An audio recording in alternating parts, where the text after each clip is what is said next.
Okay. First question. That's all it took. I could have kept doing this for another 5 hours. This is so great. Relationships and traffic, man. That's how you gotta get going. Yeah. Relationships and traffic. For sure the name of this episode. Hey guys, dates. You can catch me at Comedy Cabin in Janesville, Wisconsin, March 7th and 8th. So come out. Tickets already up. Hope to see you guys there. Hello, guys. You can see me February 7th and 8th at the Baltimore Comedy Port with Ehsan Ahmad right here and Sam Lopez. That is February 7th and 8th, 4 shows. You can also catch me in Tyler, Texas, February 15th, headlining there in Tyler, Texas. You can catch me I'll be featuring for Brian Simpson April 4th, 5, and 6 at the Comedy Mothership, if you want to see me there. April 24th and 25th, me and Ehsan will be April 24th in San Diego at the La Jolla Comedy Store, co-headlining. And April 25th, we'll be in the Belly Room at the Los Angeles Comedy Store, headlining. And April 26th, we will be somewhere in San Francisco or San Jose. We don't have the venue yet, but we'll let you guys know as soon as we do. So San Francisco, San Jose people, lock that in your calendar. April 26th or 27th, we will be there. And then I am headlining May 2nd and 3rd at the Velveeta Room in Austin, Texas. That is May 2nd and 3rd. And June 27th and 28th, I'm at the Comedy Cabin in Janesville, Wisconsin. That is June 27th and 28th. Now, back to the show. As much as we can. So This podcast is a lot of talking over each other. yeah, it should be called Talking. Bro, that's a great podcast. Talking over each other. That's it. Yo, Josh, I keep thinking about me. I can't wait till my kids are older and to pull that move. I'm so excited now to call that back. Whenever there's a real price, there was like a serious situation, and his kids could feel it in the car on the ride back, and the kids were like, hey, Dad, is something wrong? And he just cut the volume up on the radio. And I was like, to just fuck your kid's mind. What does that mean? I cannot wait for Dad, what's wrong? And just fucking gunna louder. But it's their music. It's it's a kid. Kermit the Frog singing "I Don't Want to Live on the Moon," but really loud. Oh, bro, that's terrifying. Do you want to have kids? Yeah, for sure. Yeah. The more I I don't know. This is kind of like the first relationship I've been in recently that I've actually taken seriously, and it does make me think that I wouldn't be able to handle kids. That you wouldn't be or would be? Wouldn't be. Oh, okay. Yeah. It's just actually caring about another person has hurt me so much. You know what I mean? that I think a child would be more than I could bear. Yeah, I don't want to scare you. That's just so funny. Just to be I can handle high school kids, but bro, if I started coaching the pros, I would just be. Yeah, they make too much money at that point. And, you can't yell at them. I feel there's almost I mean, I'll still, I'll take the trip. I'll go for it, but I'm so scared. Yeah. I'm so scared. I don't know. I think I'm too much of a pussy and I've gotten too old. I gotta really rewire my brain in order to be able to emotionally handle the stress of another human being that I cannot let fail. Damn.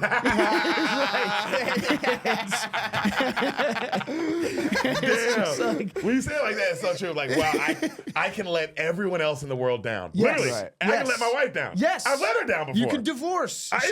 She'll go on. Yes. She'll go on. Yes. And you'll be like, man, I can't believe that went sideways. But if your daughter ends up on a stripper pole. This is. Oh my God. Yeah. Who else is there to blame? Yeah. And when will you you won't be able to stop fighting for them? It's the hooks are in too deep. And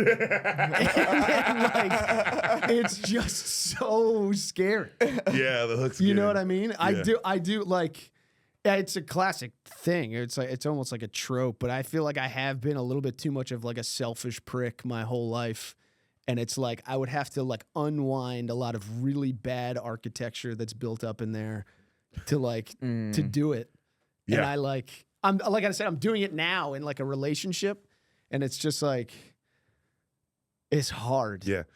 When you said what you said, giving, and just in a relationship, but giving another person complete 100% dominance of your soul. Yes. Is why it is. It does rewire, because I mean, for me and Sam, that's how I felt, that rewiring of like, wow, this person has 100% control. Yeah.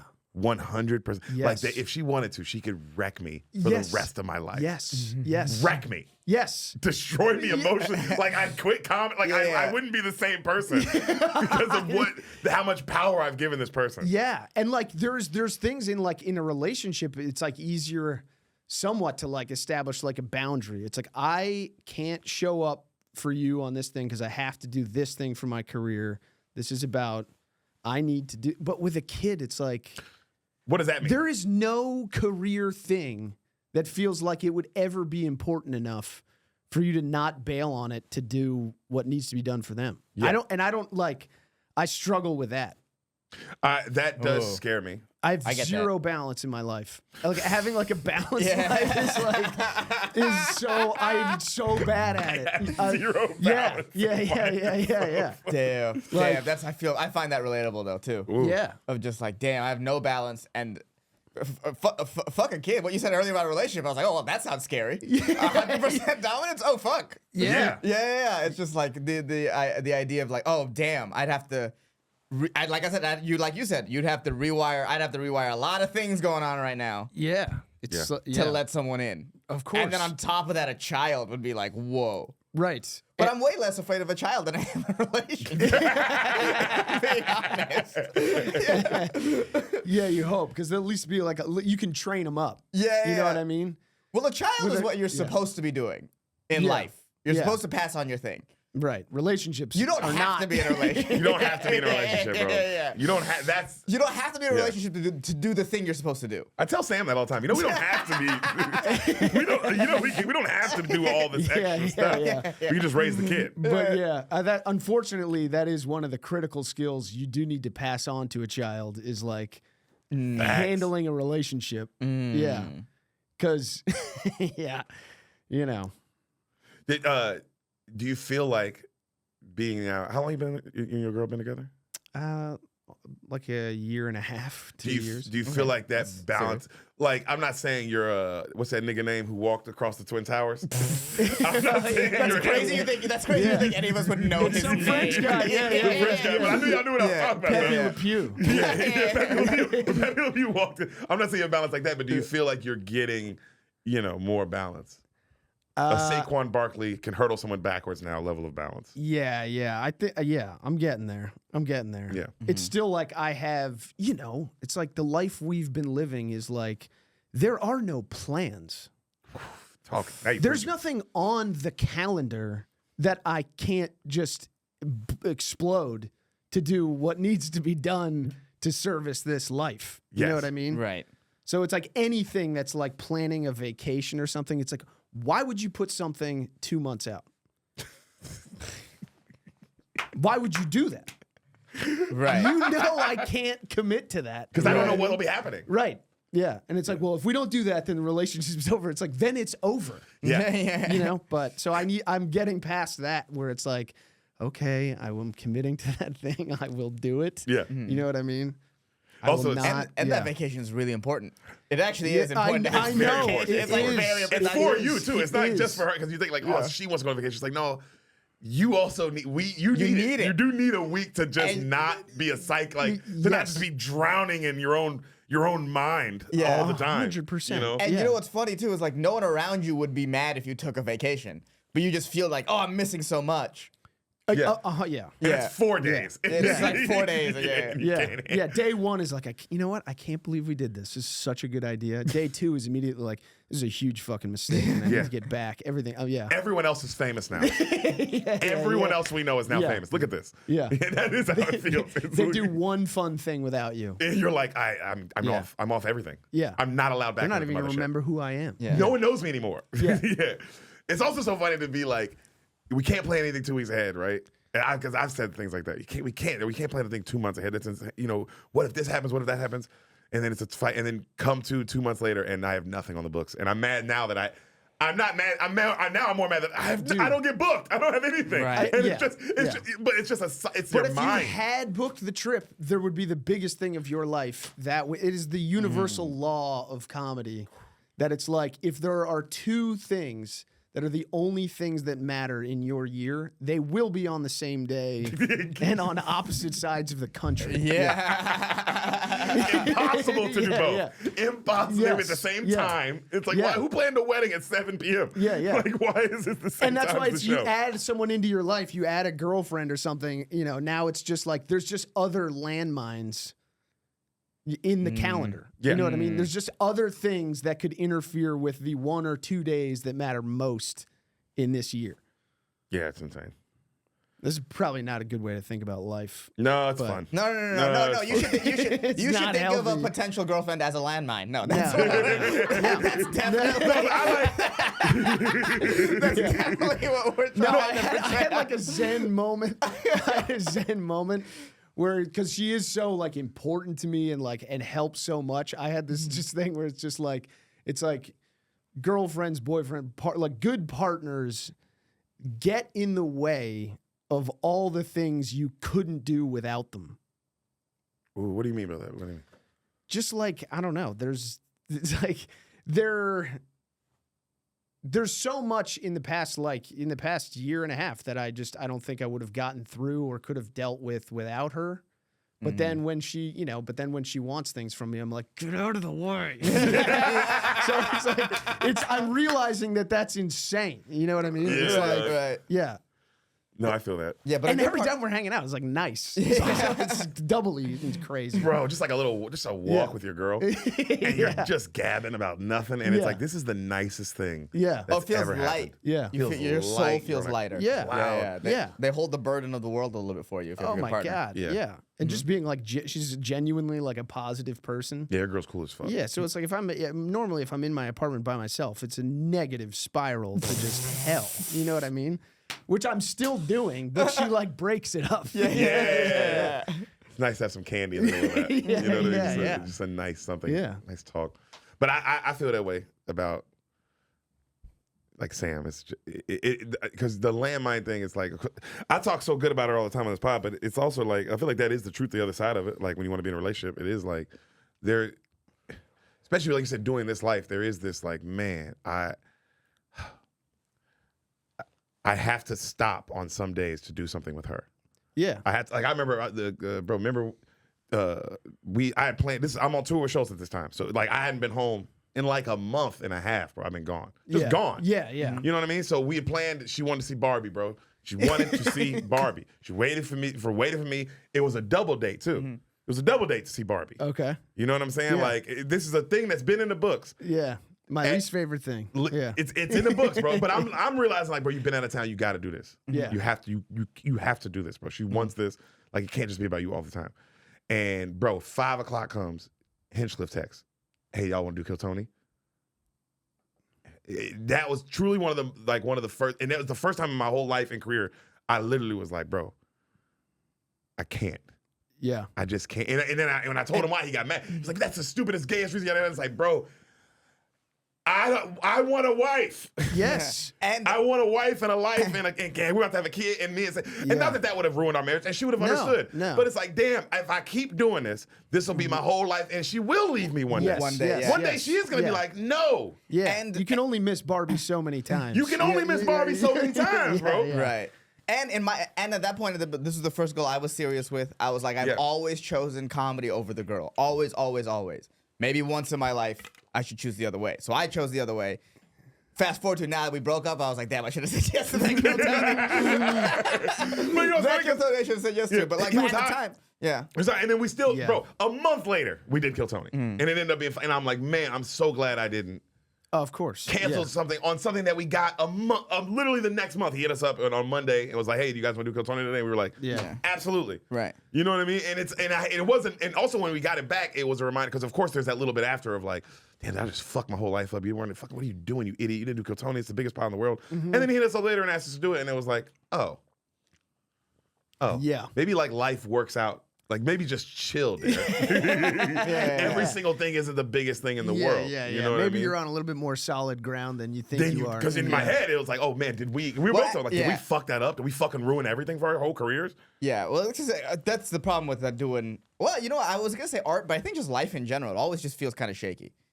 Yeah. Like there's no like, because I was like, oh, if you had a regular job, you can have solid ground, but it's like I don't think that's true really either. Yeah, people lose their jobs all the time. People lose their job all the time. Yeah, I think everything is always just a little shaky. Yeah. So you should probably go see Barbie with your wife every once in a while. When it's something they want, because it's not like, because the Barbie's just, but bro, if your wife or your partner, like you said, really wants to do something, and they're like, and they want to put it in the books, like, no, I'm letting you know, I truly want to do this. It's not even about the thing. Of course. It's one of the, you know, it's the absurdity of life that it's just like, you tell someone that it's like, I have to go see Barbie tonight with my wife, and they're like, what the fuck are you talking about? Yeah, bro. Do this massive thing that's going to help. And you're like, to describe why Barbie is more than just going to the Barbie movie is absurd, but it's true. And that's hellish. It's hellish to try, because they're trying to, and he was, I mean, and I'm not like, oh, no, I get it. He was like, bro, that's the gayest shit I've ever heard in my life. What are you fucking, Deric, stop being an idiot, come do it. And I couldn't explain it. I couldn't, because they'd be like, bro, I have to, you want me to tell you how much I love this woman right now through text? Because that's what you're asking me to do.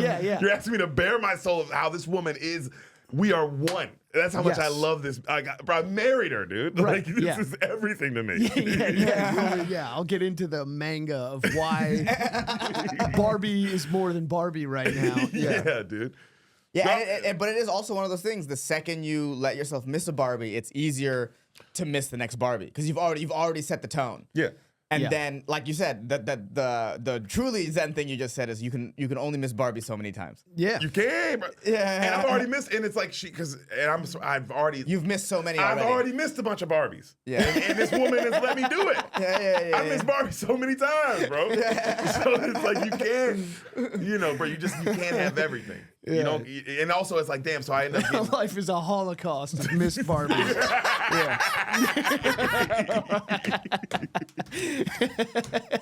And I just don't want to be 40 and super successful and alone.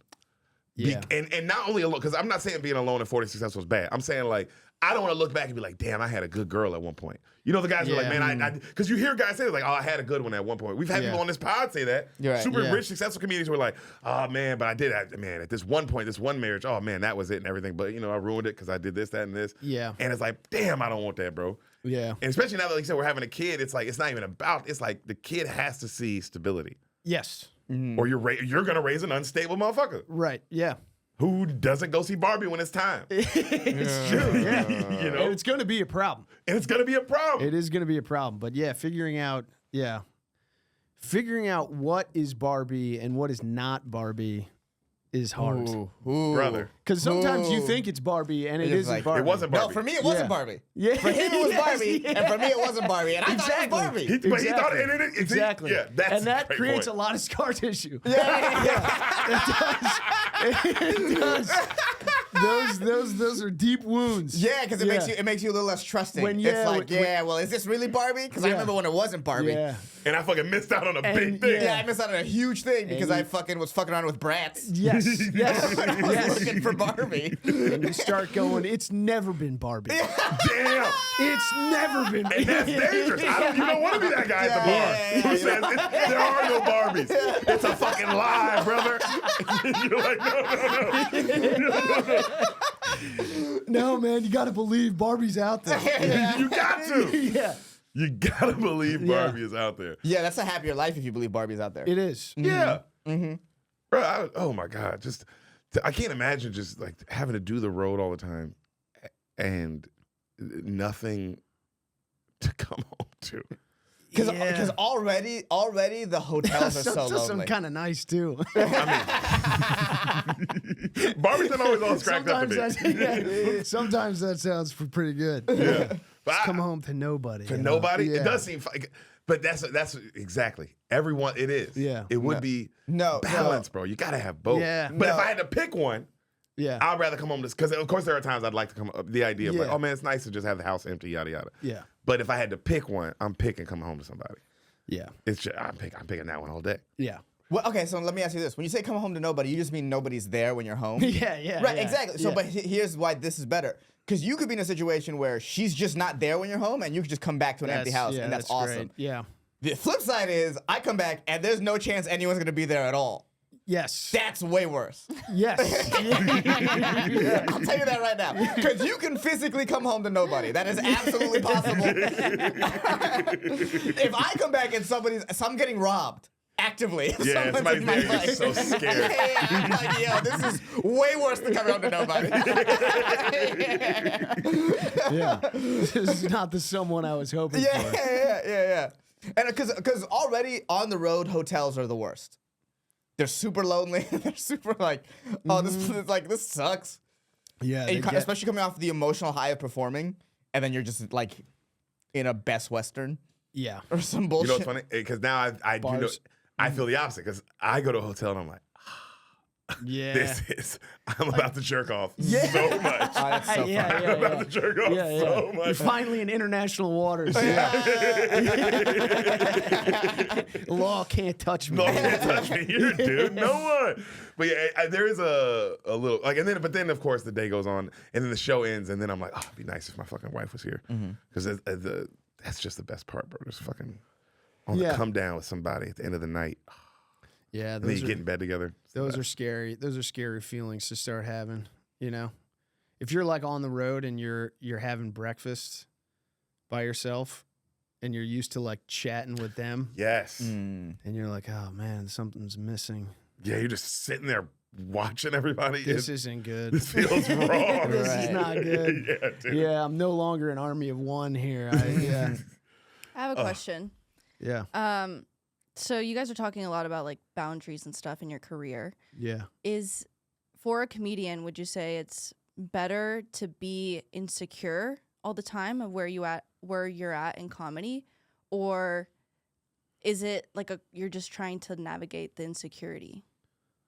Like, is it good to be very insecure as a comedian? Yeah.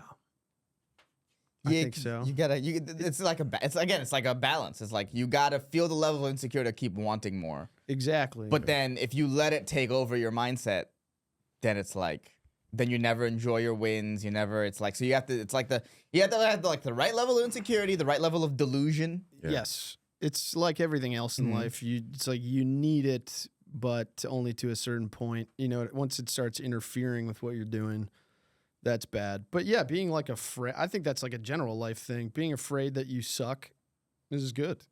Yeah. Even the comedy out of it, just as a person. You should leave some situations like, oh, was that kind of annoying tonight?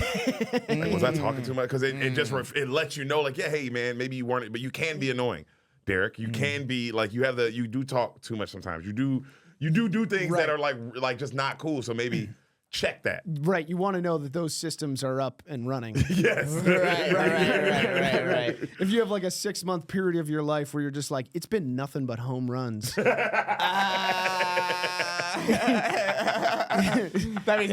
Some important instrumentation has probably died in there that you need to get back. Yeah. Because you know what I would say, it's not when you said is it good to be insecure. I don't know if there's even a good or bad. It's just if you're a comedian and you're not, that's wrong. You just should naturally. I'm not saying it's good, but you should just naturally have, like you said, a fucking desire to be better, or just a fear, not even desire, but just a fear of like, damn, am I doing enough? Am I grinding? Am I working hard enough? You know what I'm saying? All these things, and then of course the work should answer. You work out or you work hard. You go get up, and that fear kind of, you're like, all right, well, maybe I didn't like my set or this, that, and the third, but I did get up. I did write jokes today. I did the things that I could control. and that at least brings the fear down. You know what I'm saying? Like, Yeah. But it should be this thing that you're living with. So good or bad isn't even what it is, but it should just be something, a monster in you that you're trying to just tame all the time. Mm-hmm.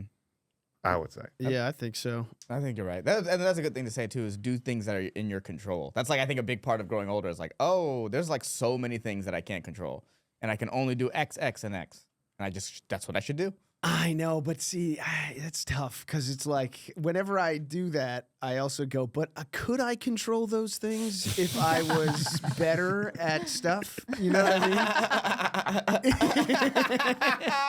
If I was better at stuff. Yeah, just like it doesn't matter what it is. You know, it's like when a situation is out of your control, a lot of times it's the result of like other people making choices that you can't control, but it's like, is there a way to communicate with them to get them to not do that I'm not good at or don't approach the right way that I could also fix? How do you define something that's out of your control besides like a meteor? You know what I mean? Yeah. Damn. It's like there's so much that it is potentially in your control. Those, I don't know. Those are scary things that I'm, you know. And this is the problem with getting into a good relationship is you start having to like deal with how fucking stupid you are, and it's just like it's like you start going like there's a lot of I don't know. There's a lot of just thinking on that's like again, you know. You might be right, but you're not putting it the right way. It's like, I don't know. There's all those kinds of things. Man, that right there. You're not putting it the right way. You might be right, but you're not putting it the right way. And that shit is, I think, the battle in every relationship ever. Right. Yeah. And how long are you going to use the communication strategy that's effective with your brother? and not with the person you're in a relationship with. Who has not known you since you were 4. Right. Yeah. Didn't have the same parents. Yeah. Yeah. And constant, just living in a room together already. Right. Yeah. Your brother is your first wife. Your sibling is your first. It's like a practice run on like learning how to have sex with somebody. What were y'all doing? What were y'all doing with your brothers? were y'all as close? We were close. Yeah, you got to. The only other person in the house, you got to figure some stuff out. Dude. Yeah, but damn, how many times for both too, where I'm communicating with Sam, and in my head I'm crystal like this. This is so obvious. Yes. How is what I'm saying not obvious that you're doing this or this, and I don't like it, and then and vice versa. How many times where I'm looking at her and I'm just mad because she's so right, and I don't know how to handle the way she's saying it. Right. Just because of the way she's saying it. True. And then I know she's right in my brain. Sure. Sometimes it's also like what she's saying is right in this particular scenario, but it seems untethered to the context of the fuller relationship in which it's wrong. The way it's wrong. Yeah. Because it's right now, but let me tell you something. 2 months ago, this was the most wrong thing I've ever heard in my fucking life, and I'm still living in 2 months ago. Yeah. Yeah. God, dude. Yeah, you got to get in a relationship again, bro. Yeah. Well, you know what? I have to fight. It doesn't Good sound time. good. Yeah. It's a good time. I like a good puzzle. The one thing I realized that I had to fight too was like, the need to feel like I'm right in every situation. Yeah, you gotta be just wrong. Yeah, you gotta be just wrong. Because sometimes you are just wrong. Yeah, and sometimes maybe if you're right, but like if I'm right, am I just being an asshole just to be right? You know what I mean? Like just because you're right doesn't mean you're like a good person all of a sudden.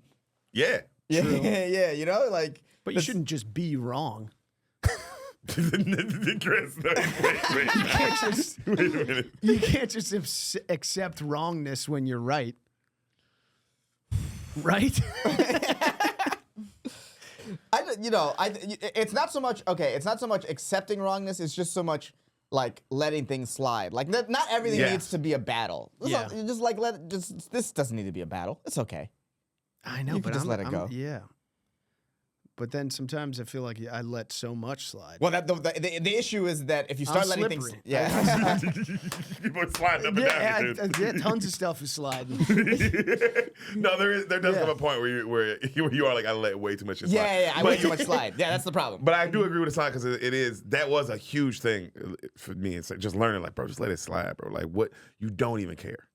Yeah. You just kind of want to fight right now. You just want to be right. Or you want to be right. For whatever reason. For whatever. For your own reason. ego, you want to be right. Yeah.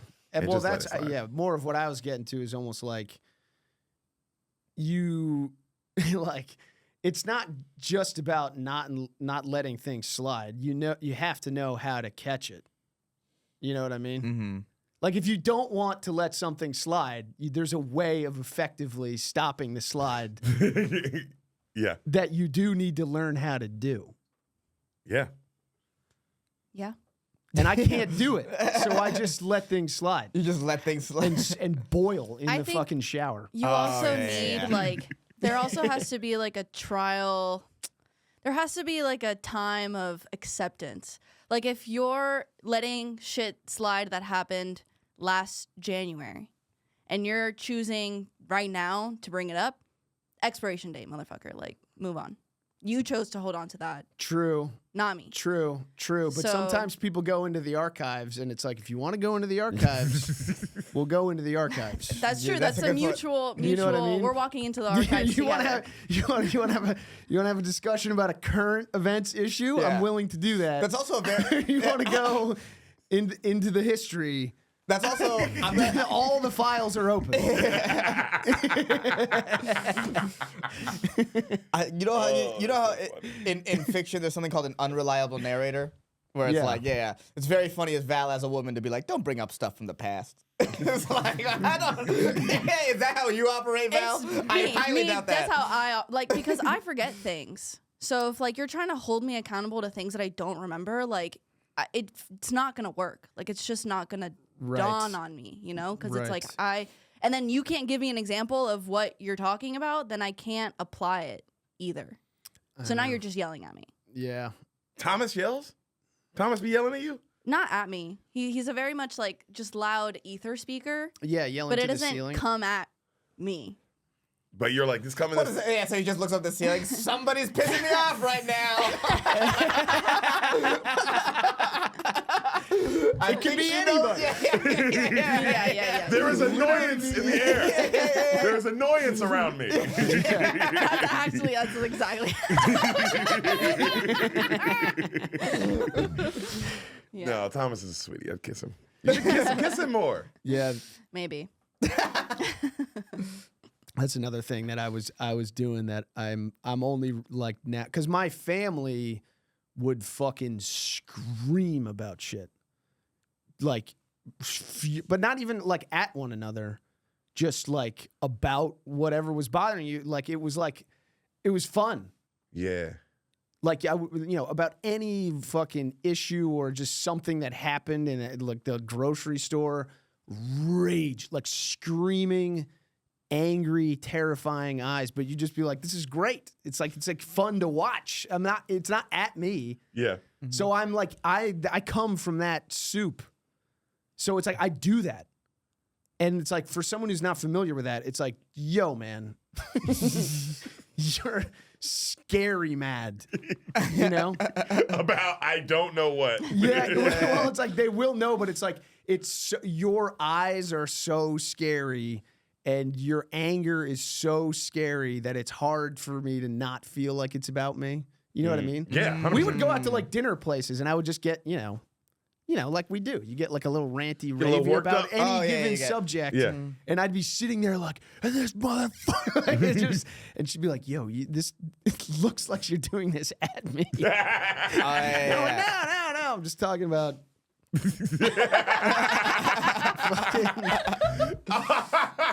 Just a bad interchange. I don't like a way an interchange. Yeah. The frontage roads are stupid. Yeah. I'll get that hot about. That's like, because my dad was like, he's like a civil engineer. He would like just furious about just traffic patterns. And,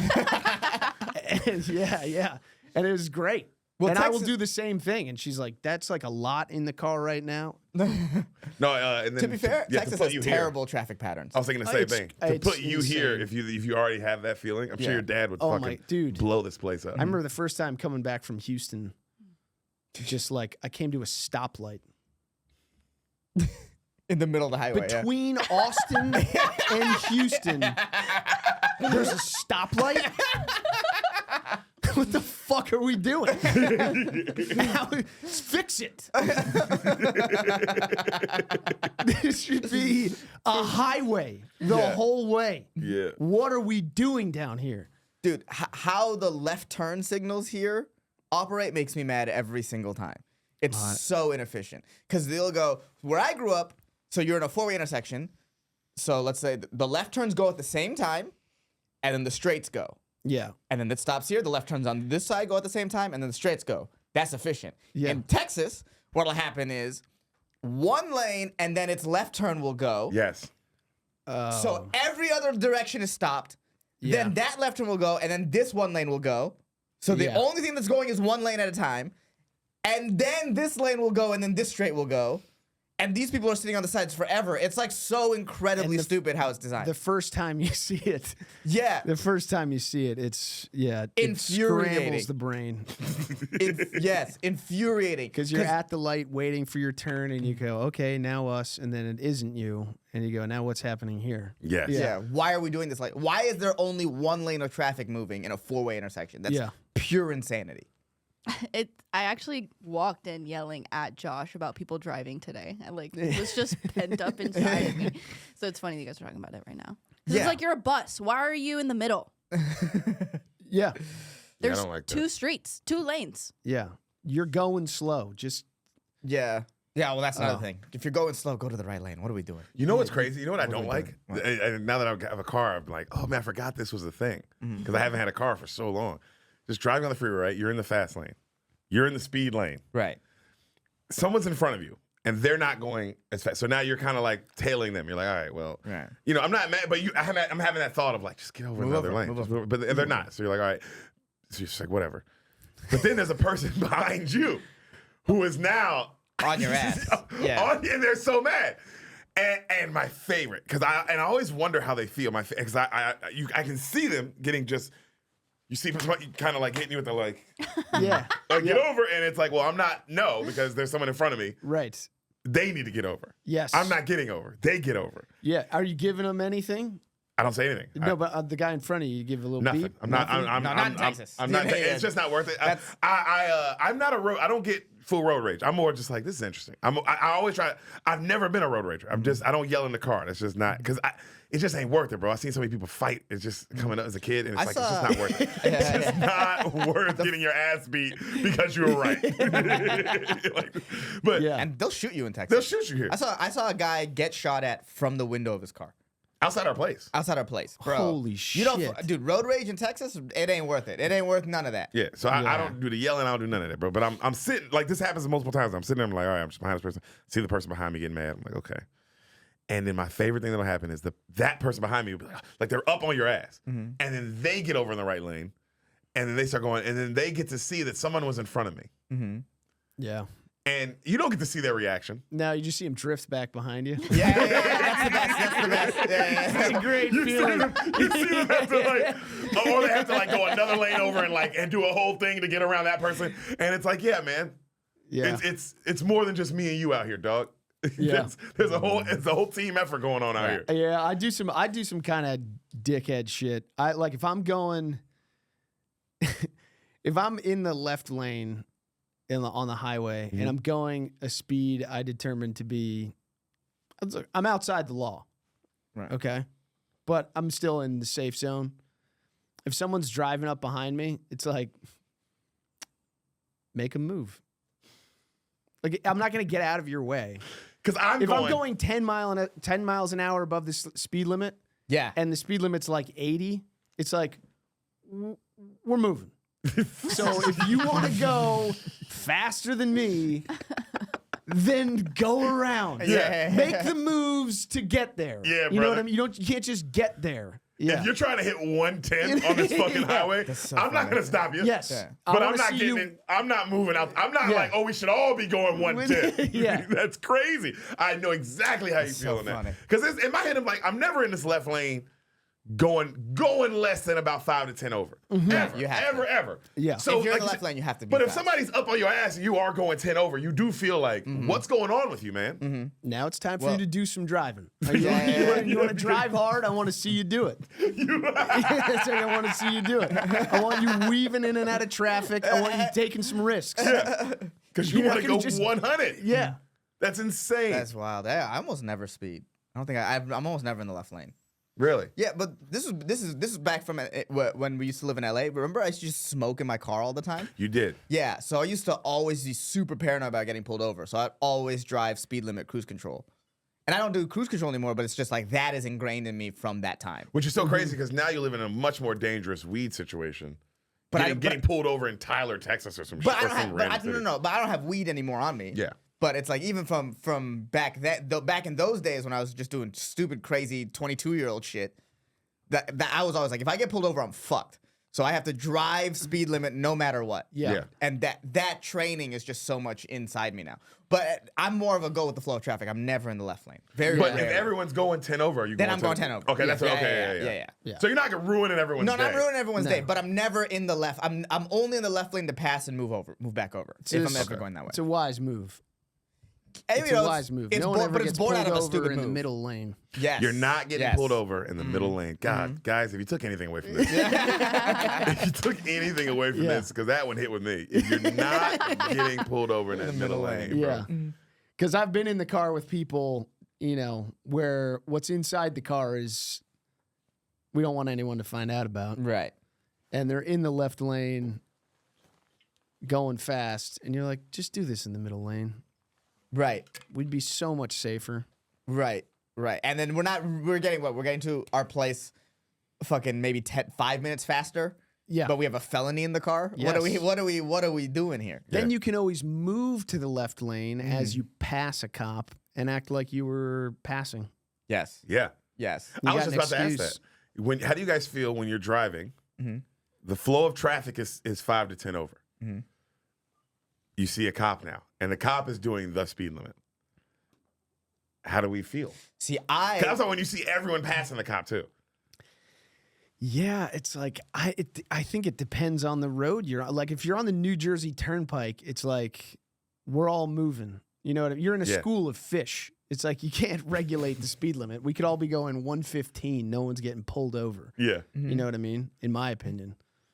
But I don't know. Texas Out on- Highway. I've been Texas Highway. Highway. Passing.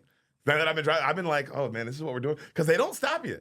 Because it is like hey, you're the one going 60. Yeah. I know you're aware that everybody is doing 75 right now. Right, Yeah. right. I think I think you go with the flow of traffic. If you want to slow down, the important thing is to not hit the brake.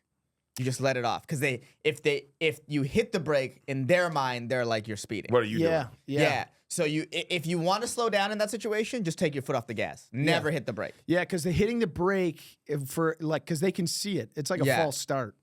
Yeah. They Yeah. can see the helmet bob. Yeah. That's why I don't like driving with cruise control. Because if you're just driving, you can take your foot off the gas and you'll decelerate Yeah. usually enough to get into the right zone. But if you're in cruise control, you got to hit the brake to get off. Oh And no, then- I just hit the button again, and it works the same. Oh, that's a good move. Yeah. You That's just a hit the good move. I don't trust the button though. Yeah, and they have a situation where you can set it back to the old speed once you're back. Yeah. Once you want to go back. Yeah. But I only use cruise control You're for right. long drives now. I don't like the Yeah. Houston to Austin. I'll do cruise control mostly, and then you'll get to The stoplight, Yeah, and you the gotta start all over stoplight, again. and you gotta like slow down.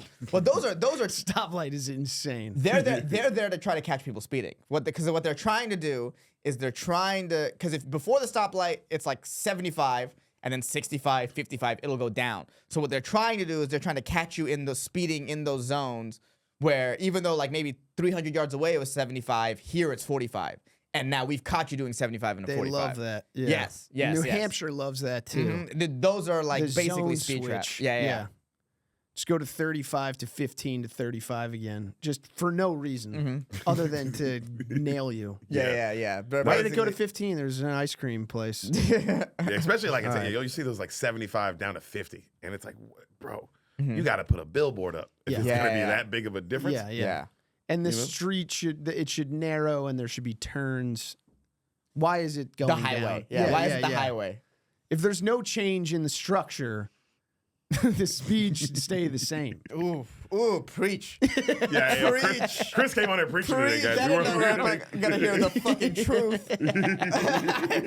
That's what we're here for. Bro, have y'all noticed This is one of those scary podcasts where you're like, this is so fascinating to me. Someone might be bored as fuck. Oh, I can't imagine some people are like, this is the greatest episode ever, and other people are like, relationships and traffic for an hour and a half. And it's like, well, they were talking about the Barbie movie. It's like, no, they were saying the Barbie movie, but they didn't talk about the Barbie movie. It was like a deeper meaning, I guess, about the Barbie movie. It was more like to Barbie or not to Barbie. That was kind of it was literally to Barbie or not to Barbie. And they talked about it for way too long. But hey, if y'all notice when you're driving to Texas, the amount of Buc-ee's billboards. Yes. Have you noticed that or no? Yeah. Bro, it's overwhelming. I know, and you know what? I get it. Yeah, it makes sense. Because there's a lot of times where you're going like, where the fuck is that Buc-ee's? And then the billboard comes and it's like 10 miles. You're like, all right. But then there'll be another one that's like, now we're at 9. Yeah. And they're like all kind of joking. They're all kind of talking shit. I know. They're all slightly talking shit about everybody. It's kind of weird. It's great. But Because you don't want to miss the Buc-ee's. You don't want to miss the Buc-ee's. No. You feel like an idiot. You miss the Buc-ee's. No. It is insane. You do. And You feel like an idiot. Yeah, or you mistime it and you're like, fuck, I'm at like a Chevron. What did I miss? I did that once where it's like, oh, I don't have enough gas for the Buc-ee's. I fucked up. I thought I had the perfect amount of gas for the Buc-ee's. Now I'm at this fucking Chevron, this Buc-ee's light. There's no tires here. There's no guy in a beaver costume. Yeah. What am I even doing? That's when you rage at the Buc-ee's billboards. Yeah. Because then it feels like they're mocking you. Yeah. When you had to stop at the Chevron. Have you ever met him? What? Bucky? No, I don't think so. I got to meet him once. I got lucky. In the store? Yeah. You just walk like just a guy in a costume. In a beaver costume. Yeah, a guy in a beaver. Wait, you know some of the beaver, right? I knew that whether I'd met a costume guy or not, I hadn't had the same experience. Yeah, I got to meet him. And it's crazy. And I will admit, I don't give a fuck who you are, bro. Excitement goes through your body. When you see that 7-foot beaver, you're like, Yeah. 7 feet when they put him on stilts? he's 6'1", 6'2". That would be sick. Yo, if he was They scary, put big. him on, If he was like a guy on stilts in the costume, giant Bucky walking around. Because I get excited when I pull up at Buc-ee's and I see the Buc-ee's just a statue. The statue's always a good sign. I get revved up. I'm not gonna lie. When I see the statue, I get revved up. Yeah. It's like, fuck yeah, dude. Yeah. It's a beaver. No, but yeah, sometimes Bronze. the beavers in there. Like he fucking won them a couple titles. Just a bronze. You rub it. You gotta rub it before you play. Before you fill up the gas tank, you gotta rub it. It says play like a beaver today.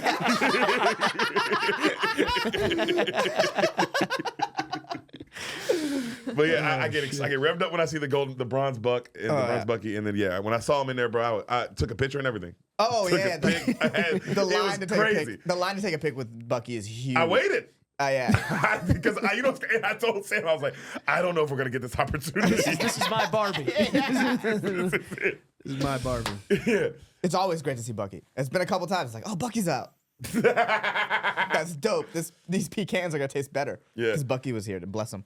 Is he not there every day? No. No, brother. The He's fact not. that have you ever seen Is Bucky? there a method to the madness? Why? I assumed that he was just in. It's Bucky's huge. I assume he was. I don't know, just in another part of Bucky's. You know what? He said that, and I'm like, oh wow, maybe we weren't. Did we walk the whole store? No, I did not. No, I did not. Yeah. Well, the question is, which Buc-ee's are you guys stopping at? The one in Bastrop or Bastrop. Giddings? I'm a Bastrop Bucky's boy. I saw Bucky in Katy. Oh yeah, that one too. And then there's one on the way to Dallas, I believe. Yeah, there's one on the way to Dallas. In Waco. That's the one I've been to. Yeah. Yeah, those are the two places I've seen. I've seen Bucky twice. I'm a pretty lucky guy. But out of how many times have you been to Buc-ee's? So many times. Yeah, Bucky's not there always. It's always like, it's a good trip if Bucky's there. But what's the schedule? Is he there on Sundays? Dude, it's magic. That's the It is, man. can't be. It is. But I will say, It's not random Bucky signings. do you know Enrique Chincon? Comedian in town? Yes. Mexican guy. Big boy. Big boy. Irish guy. Yeah. Oh my god! Well, talking to him, I found out because he was like, "Oh yeah, bro, I'm a manager at Buc-ee's," and I was like, "Damn, that's fucking." He goes, "Bro, I used to be the Beaver." I was like, "Wait a minute, what?" That's a real rags to riches story. That's a come up. Bro, when he told me that, it took the allure away a little bit, but I was still like, but it was like, oh damn, yeah. it's just a guy. You kind of, isn't that weird? You don't want to know it's just a guy. Yeah. No. It would suck to find out that the guy you're taking a picture with is just some open micer. Yeah, he would be like, "Oh, what the fuck?" More than likely it is. Yeah. Yeah, but you don't want to. You want to believe, bro. Yeah. You want to believe. That's a tough Bucky's to work at. If your manager used to be the Bucky, Damn. he's probably watching that Bucky like that's not how you do it. I bet he's coaching. I bet he's on his ass. But I don't know if you heard this. He's What told are you me doing this. by the licorice? That's not where Bucky stands. Yo, he told me.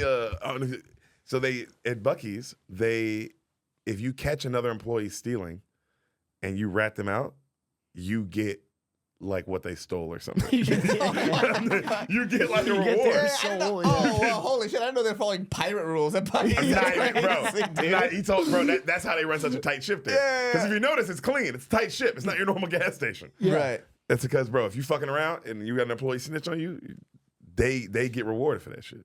So now you got a team, you got a whole, everybody's looking to fucking. Wow, the whole fascist Bucky's regime. I don't know. That's I don't know if crazy. I like that. That's some I know. secret police I don't know if SS type shit. yeah. But it's the type of shit. It's like, damn, if you want to run a country, if you want to be the boss and you want it to be a nice, clean place, Yeah. or do you want fucking cartels, Mexico? Yeah. You don't want that. True. You need order. You need discipline. You Yeah. need Gestapo level Yeah. discipline, dude. Yeah, I guess there must have been a point where Bucky's was just fucking wild. They Yeah. were like, we need a new regime. We gotta install We some. need surveillance. We need people ratting on each other. Yeah, we need to make this as 1984. Damn, that would be crazy. But I've never worked at a place like all the shitty kind of jobs I've had, like that, like because saying that it makes you feel like you're not working at a gas station.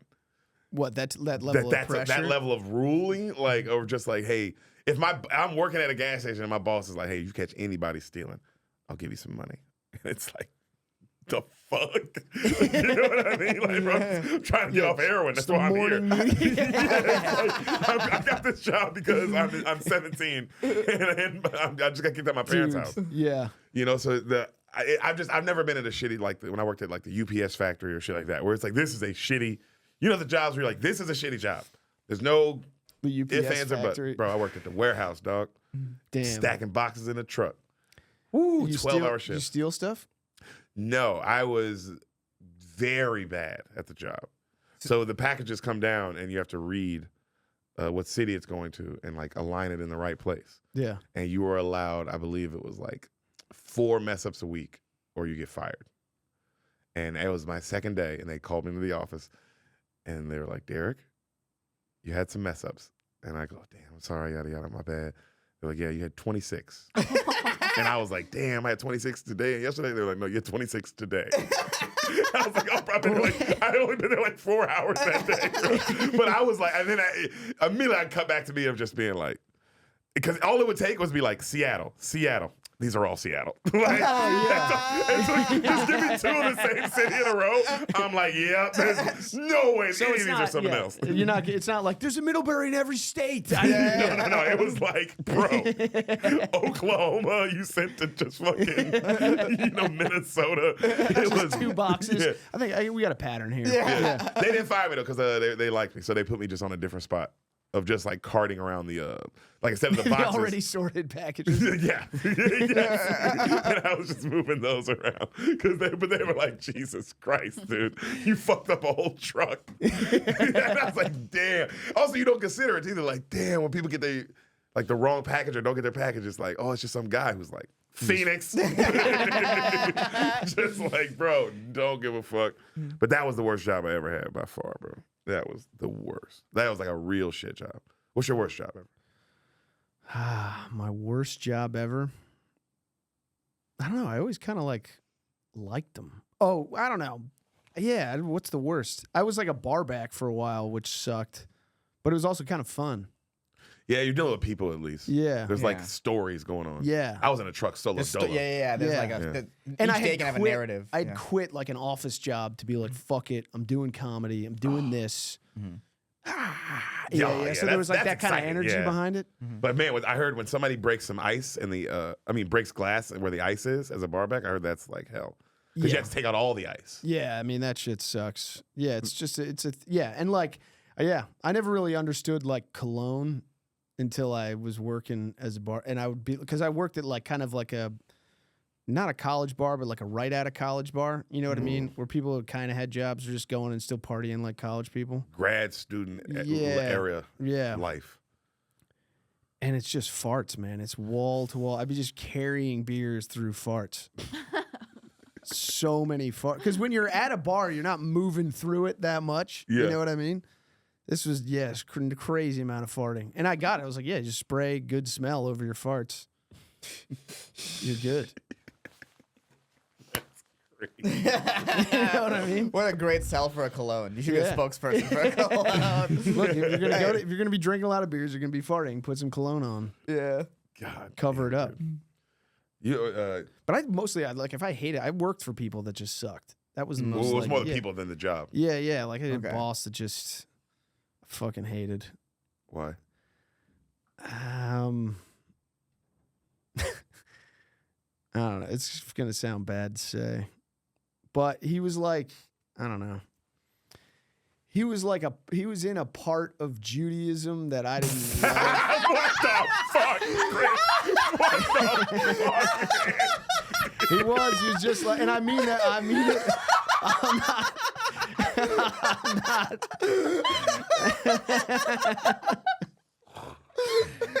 I mean that for real. Like I'm not trying to like just shit on Jews like broadly. I'm just saying he was like real close to like the Orthodox ones. And he was sort of like a day walker kind of dude, and like he just really sucked. And I don't know. Yeah, it was a real bad vibe. Yeah. Yeah, you're right. I did not expect that at all. Holy shit. It just was. It was like, it was, I don't know. He was just like, it was in Philly, and it was like, I don't know. It was just a real, like, insulated, I don't know. It'd be like, I don't know. It'd be like really like, like loving like Irish people or whatever, and then you just hang out with like dirty Irish cops, and you're kind of like, like guys talking about how they beat their wife like proudly. And you're like, kind of like, I don't love this. This is kind of what they say about you. And I really wish I hadn't seen this. Yeah. Yeah, okay. That makes sense. Yeah. That absolutely makes sense. Yeah. The out of left field of that was just so funny. Dude, it's going to be more like, oh, man, he didn't, he labeled his food when he put it in the fridge. Like, just things where you're like, oh, yeah, I can see that. No. That can be annoying.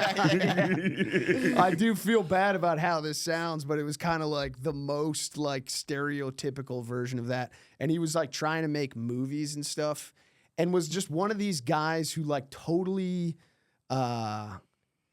like I want to like divorce this from the Judaism thing as much as I can, but he didn't have like a humanity to him. You know what I mean? Like he tried to make Yeah. This is very much about a specific guy and not a whole group of people, but he was also very close to a group that bums me out. And he tried to make like a spec commercial for Crazy. Campbell's soup. Mm-hmm. Whoa. And he just went around Philly giving Campbell's soup to like homeless people, like in exchange for filming them talk about their life. You know? And it was like, that's kind of, that's gross. it was like dark. Mm-hmm. You know how like fucking dark that is? Like you're not just giving soup to the hungry, you're like using it as an exchange to then hopefully send that to Campbell's and become like part of their marketing team. You know, it was like fucking crazy how soulless and weird that is. Yeah. God, I already hated this guy because of what you said earlier, but now, now I fucking really hate this guy. Yeah. He just had that kind of thing where he just didn't get it, like what it's like to be a person. Yeah, sleaze. On That such a sounds like a deep boss level that it was like, I feel like I really bummed the podcast. No. No. We're not gonna say a name, but a certain group of people, whenever they're brought up, it brings it down. It just brings it down, no matter how much fun we're having. Yeah. We were talking about Buc-ee's, you know, a certain group. But it's very much that guy specifically. But then it was other, we'd be shooting stuff for like a real like Orthodox like church where like the women can't shake your hand and shit. Yeah. And it was just kind of like, I don't love this. That is interesting. You know? When we went to Abu Dhabi, we had to meet like the princes, like the fucking princes and shit. They came to the show, and bro, like we had to meet all them, and then we had to go to a separate room to meet their wives. Mm-hmm. And they were like, so we met them on their own. Mm-hmm. And we weren't allowed to touch them or shake their hand or anything. But it was, but we started like, they just, but and then you felt bad because you're like, this is so weird. And then they're just like, that was a great show. Oh my God, I love that one joke about this. And you're like, you're covered. Yeah. You're like, this is like a fucked up situation. But they're just talking to you about your silly bit that you did. I know. Or maybe that's how God intended. But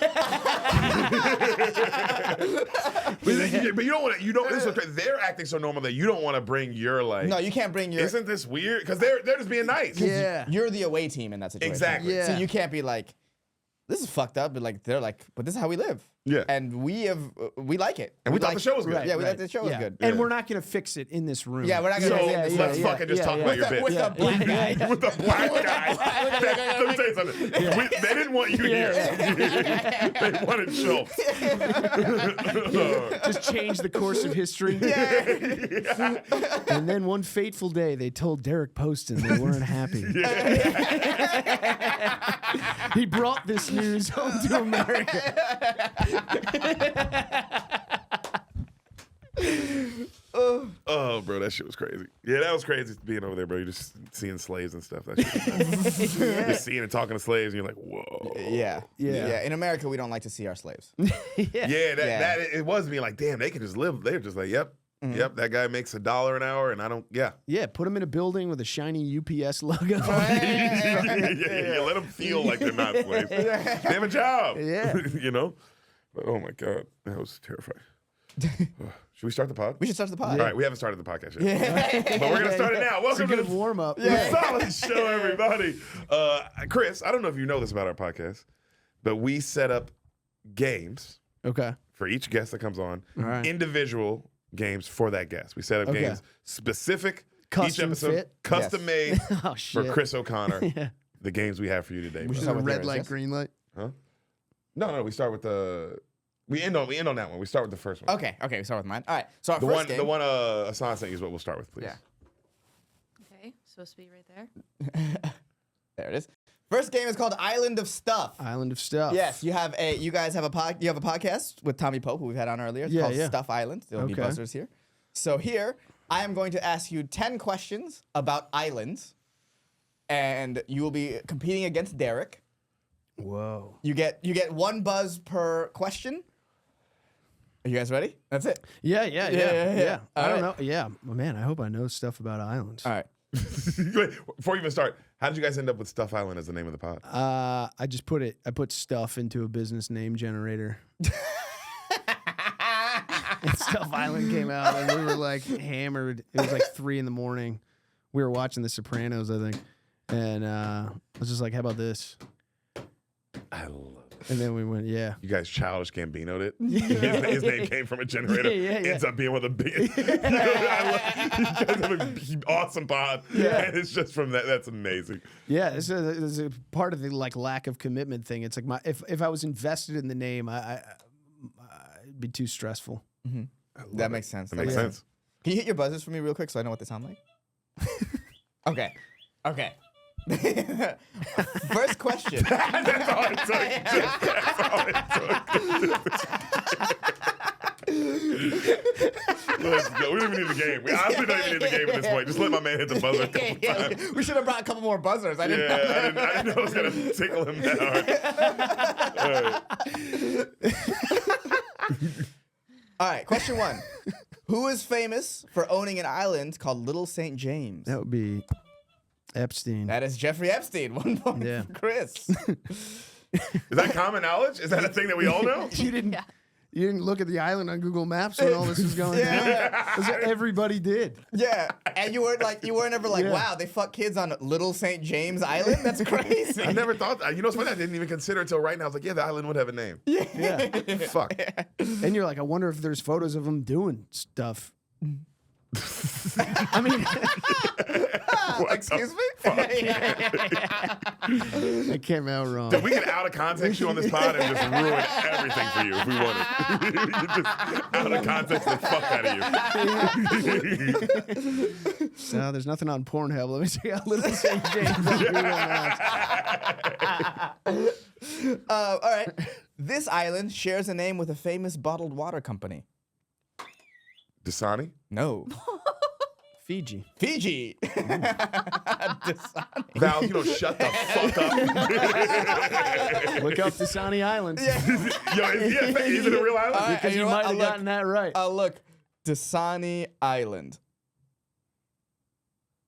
Dasani Island. It just says Deric is an idiot. Yeah. Just so they It's don't the name listen. of their like packaging facility. Yeah, there's something called Dasani Islands in Alaska.co. Okay, here, I'll just put this in. Is there a Dasani Island? No, there's no real island called Dasani Island. He's What the According fuck to is Google. Dasani? What is that named after? Is that just Yeah, look it up. What is Dasani named after? All right, I'll ask you what the does third it question. mean? Yeah, well, Watching Val spell stuff is my favorite thing. Yeah. I think it's just D-E, panicking. right? Yeah. Just absolutely panicking. yeah. This is a nightmare though when it's your misspelling is close to something with a lot of results. Using a computer modeling. So they just did what you did. They just put it in a random thing. Wow, to convey health and well-being. Yo, Dasani, these fucks. These fucks. It's owned Well, by it's really crazy. Coca-Cola. It's owned by Coke. Coca-Cola's a piece of shit. Suggests pureness and replenishment, and it's the worst water bottle that you can buy. Yeah, it's the worst one. God, I love a Fiji, though. Fiji's Can't believe I good. didn't think of it, because that is my favorite water bottle. And it's in every green room. Bro, I don't even need to drink it. When I'm on stage, I like holding one. Just feels good in my other hand. Oh, Dasani water bottle? Fiji. Oh, Fiji. Yeah, When you're just holding it, Yeah. it's powerful. It's like a little brick. Yeah, It bro. is. It does. Yeah, it's solid square. Oh, God, it's perfect. It's perfect. It's good to tap on shit. The Hawaiian island that Honolulu and Waikiki are on. Maui. No. Shit. You were just Kauai? there, weren't you? I was literally just there. What's up? Go. Kauai? It's Oahu. Fuck! I should have known that. I was literally bad. just You there, were bro. literally I'm just talking about less than a month ago. Yeah, I was like, well, this will give Derek. Derek will get some points on this one. Fucking Yeah. shit. This island has a triangle named after it where ships and planes have mysteriously disappeared. Bermuda. Bermuda. That is correct. He is shutting you out right now. Well, I That's didn't know great. Chris was a fucking genius, apparently. What? Yeah, he was Bermuda Triangle. yeah, he was trying to slow play. What if I know anything about islands? He knows everything about islands. Yeah, it's bullshit. This is all bullshit. This island is a state of Australia that has a famous cartoon devil named after it. Tasmania. Tasmania is Van correct. Diemen's Land. Even horrible, I was going to be like, New Zealand. That's what's even worse. All right. Wait, is Chris a genius or am I dumb? Like, one of those. No, I was just reading a lot about Van Diemen's Land, Tasmania recently. Yeah, Damn. I was reading a book about this Irish guy who was like fighting for Ireland, and England got pissed and they wanted to kill him. They were going to execute like him and his buddies, and America reached out and was like, "Don't do that," and they were like, "Fine." So they just sent him to fucking.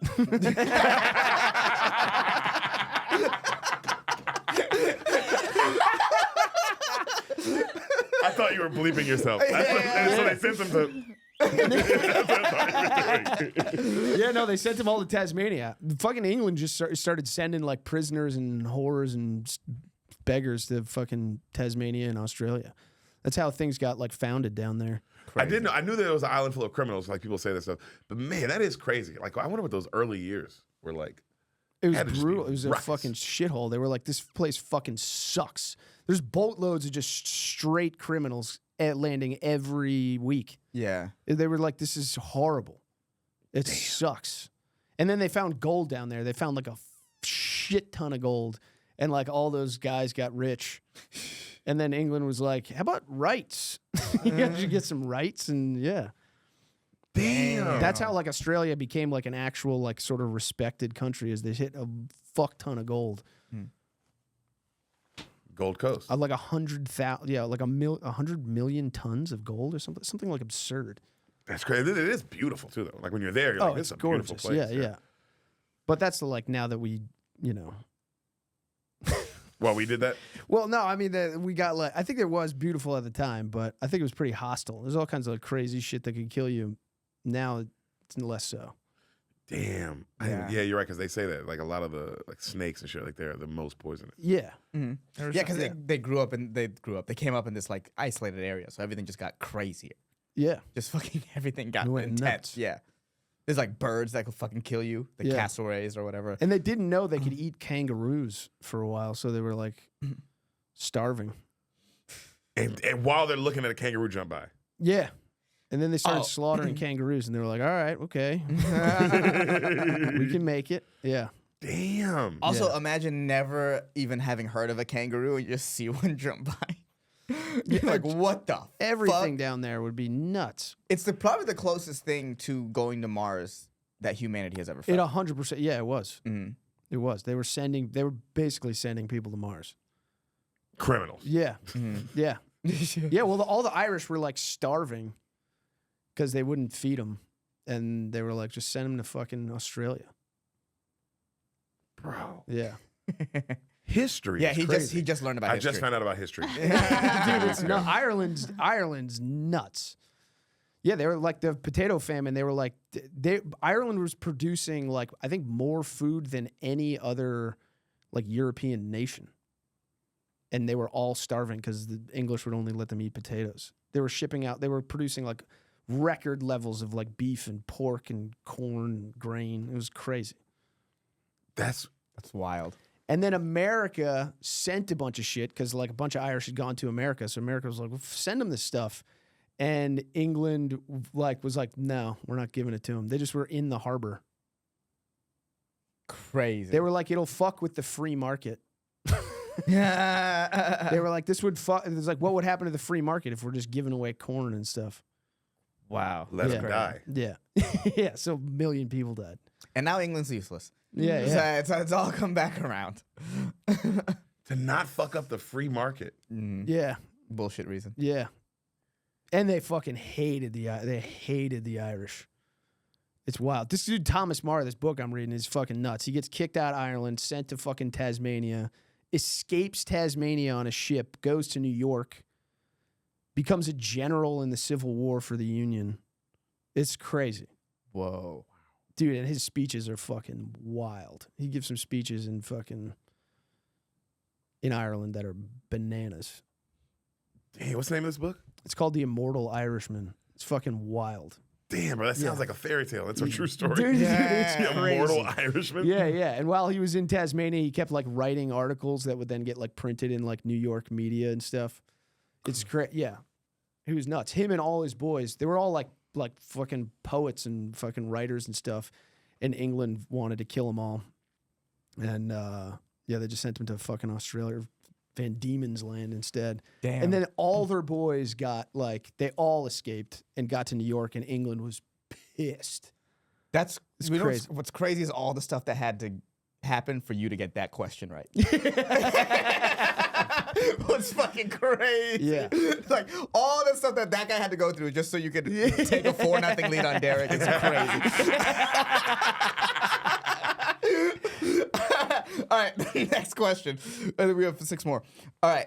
This island is where Zabumafu is from and is also the name of a very successful film franchise. Madagascar. Madagascar is correct. 5-0. All right. This is crazy, right?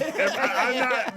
This is crazy. Yeah, I thought you would get Madagascar or Zumabufu narrows it down. Zabumafu narrows it down. And then successful film franchise.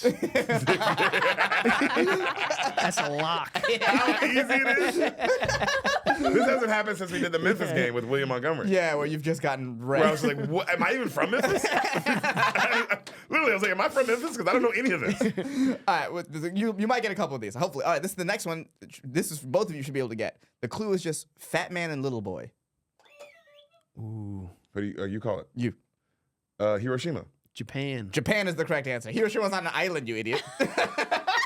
Also, fat man and little boy. One of them was Nagasaki too. They're not both Hiroshima. Wow. You had it. You were too right. You were too accurate. You had it. That's so crazy. Bro, you had it, dog. You missed the island for the city. All right, we're at 6-0. Let's see if Deric Also, You Japan is knew too much detail about that piece of I history. did. I didn't know Japan was an island. really? I'm gonna keep it Yeah. 100. I did not know Japan was an Yeah, island. That's crazy. Japanese history is nuts. Yeah. Don't get me started. Look at Don't get me started. Japan's fucking nuts. All right, the island made famous by Charles Darwin. Galapagos. That is the Galapagos Islands. Who are you, man? What the fuck is happening? Okay. This one, Yeah, look hopefully you'll at get. Darwin. Darwin's got some.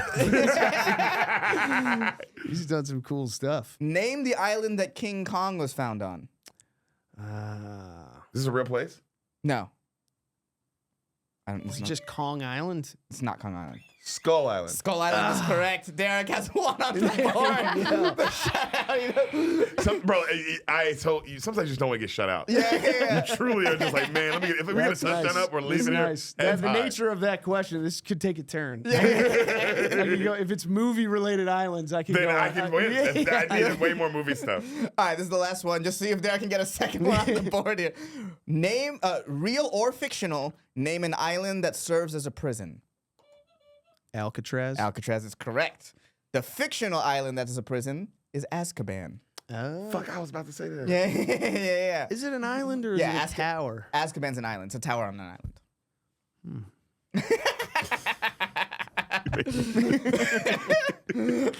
Challenge. Well, that was a 9-1 victory. Yeah, I got Wasn't even fucking close. destroyed. I got fucking destroyed. That was good. Well I'm done, glad, sir. I'm glad I represented the island. The island well. I feel like a fucking idiot. All right. No, actually I don't though, because after seeing him get them all, I was like, oh, he's like one of those smart people. I mean, it kind of seems like he went to elementary school. Yeah, he did. Now, he must have. Galapagos, that's middle school at least. Yeah. God, Japan I had. I feel like such Hiroshima's crazy. But Hiroshima in my head, this was crazy. I was like, well, that sounds more like an island, Derek. Hiroshima You know sounds what? like an island. It might be. Oh, isn't it? Because in Japan, there must There's be so many islands. islands, but I bet There's you. islands in Japan. Yeah. What island? It's how definitely a about this? city on the main island, but What island it is- could be off. It could be on like an isthmus or like a. Hiroshima. It's a little vibe. It's on the Honshu Island, so it's not on Hiroshima Island. Unfortunately, I cannot. Wait, it's go not into on that the one. mainland. I don't know what the mainland is called. I don't know what the main island in Japan is called. I wonder if it's like because in Hawaii it's called Hawaii, but it might be called something different in Japan. Yo, Val. No, just right. Just Yeah, right. if we dig into this, I might have. Hokkaido's the big one, I think. Okay. No, Hokkaido's the second largest. Is Honshu the largest? Okinawa is an island? Yes, I know that. I thought it was a city. I think. I also thought it was a city. Mm-hmm. So Honshu is the big island. Is like the big island. Okay. Mm-hmm. And Hiroshima's on Honshu? Yeah, it's on Honshu. Oh, Wait, where's Okinawa? Oh, you can't see it. It must be south. It must right? be really small. Just look up Okinawa, see what happens. Oh, there. Wait, no. Yeah. Okay. Oh, no, I knew that. Yeah. Oh well, it's Yo, they don't even have I it knew shit in the Okinawa map. was an island. I don't know what the hell I'm talking Okay, yeah, it's south. It must be south. Yeah, Or it's to like the right. real No, it's to south. the right. It's to the right. Because there's Japan. so Japan's above. Oh wow, that's how far away it is. Yeah, it's out but it's there. still That a was- part of Japan? Yeah. That's crazy. Yeah, that was big. That was a big victory taking Okinawa. It was? Yeah, World War II. Why was that a big one? We were just, it was like the start of going like through the island chains and beating Japan back. Okinawa was I think it was a pretty bloody, you like storm the beach there and stuff. Whoa. Dude, what, yeah, you should watch like, Kill Bill, Volume 1? The Pacific. It's like Band of Brothers. You ever see Band of Brothers? No, but I've heard great things. The Pacific is just dope. It's like based off this book that this guy wrote called With the Old Breed. And it was like this guy came home from the Pacific and was crazy because he had been in the jungle and like seen the craziest fucking shit ever, and he didn't write the book for like public. He like wrote it to his family to explain what the fuck was wrong with him, and then they wound up publishing it. It's nuts. Damn. Yeah, he was just like, seeing your like 18-year-old friends go from just normal like Oklahoma boys to like cutting people's teeth out. Fuck. He was just like, there's nothing scarier than 18-year-old boys. That's That's what he's writing in the book. He's like, there's nothing scarier on earth than 18-year-old boys. Yeah, full go. Yeah. Well, you put them in that situation and they're like, they don't have enough life experience to like not be they're like so impressionable. They flip into this mode so fast.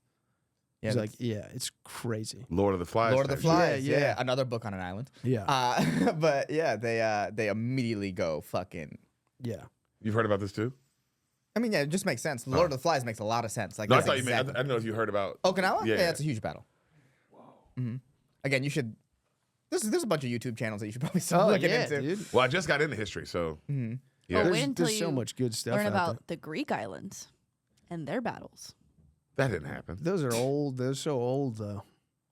Oh, How okay. recent? How recent? And so many No, of no, them. no, no. She deserves that. She Yeah, deserves that. No. It's tough when the history's that old. You're like, I don't know if this happened.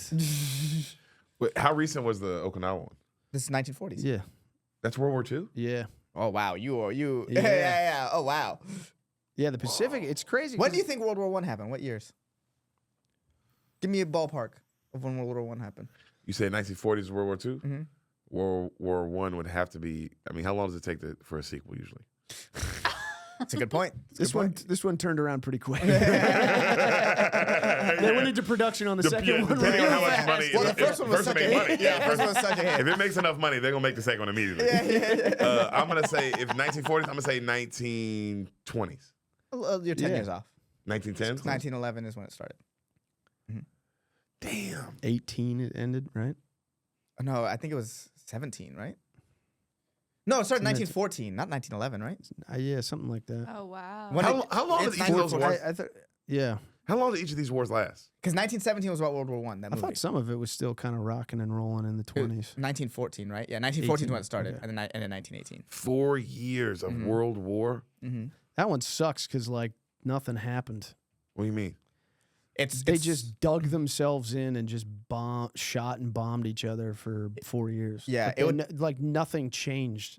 It would take like a year to gain like 30 yards of space. It's just the ultimate stalemate. Because this is the first like real deal modern war. So they had no idea. Like at the start of this war, like you remember like the stuff that Napoleon wore Yeah. and stuff like that. That's what France went into the war wearing.